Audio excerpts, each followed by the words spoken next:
Advanced mastering technique using compressors to shape the tone. We know that compressors all inherently have their own tones, but when it comes to mastering, we want to have a bit of transparency, or at least we want to have control over the tone a compressor imparts on the mix. This can sometimes lead us to us tearing our hair out. Now, I've spoken about time constants before on the YouTube and how time constants and the logarithmic values of how a compressor works or dynamic processes work affect the symmetry of low frequency oscillations or wave cycles in a mix.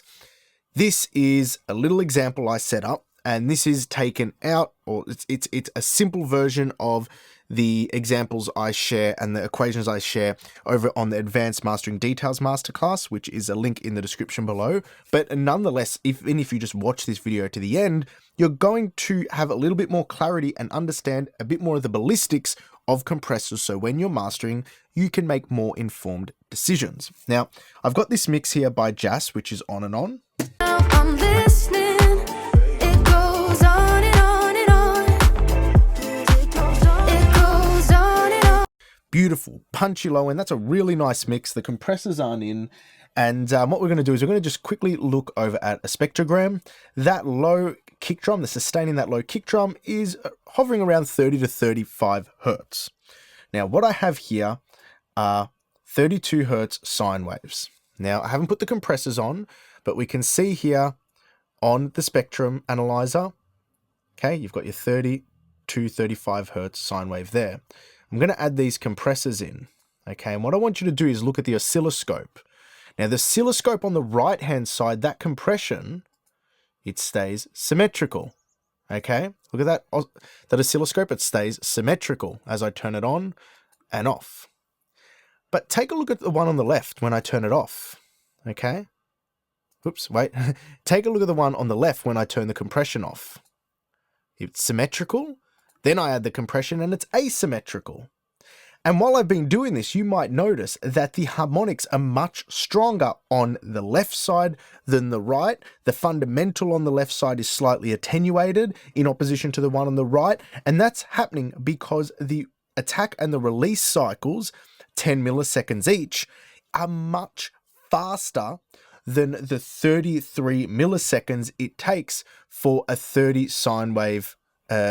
hertz sine wave to oscillate positive and negative. So here it's finishing a full revolution, okay, it's staying symmetrical and there's less harmonics. The fundamental is just as strong as the original signal when it's gain matched. And they both gained 5 decibels. As in opposition to the one on the left, where if I put this in bypass, it's symmetrical. When I put it back in, the oscillations are moving much faster. The compression's moving faster than the oscillations and introducing distortion. Sorry to stutter there. Now, what I want to do is now listen. So we're going to get out of all these analytical tools and actually listen to the net effect. Okay, we're going to listen to the net effect of these compressors.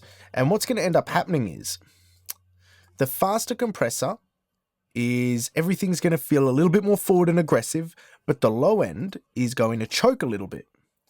Where in opposition to the transparent one with slower attack and release times, it's going to sit with a little bit more depth and the low end is going to breathe and move a lot more.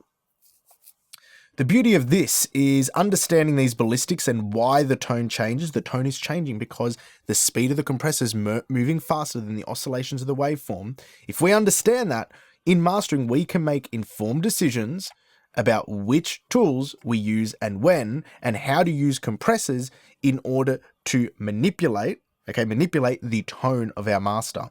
So this top one is pump, this bottom one is transparency. Let's have a listen.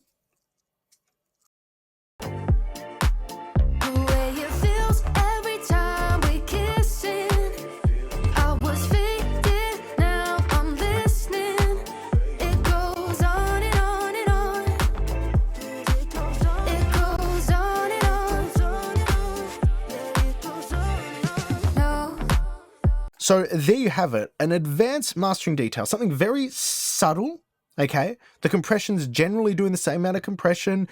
They're both clean compressors. It's the C2 one. There's no real tone that it imparts like an analog emulation would. However, the speed and attack ballistics you can predict, or you can control how it interacts with the low end in order to manipulate the tone and the desired effect you want.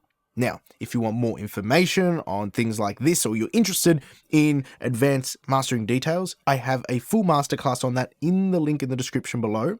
Even if you don't watch that, you've gotten something from this video, so make sure to sign up to the best newsletter for working audio pros over at panoramamastering.com/newsletter.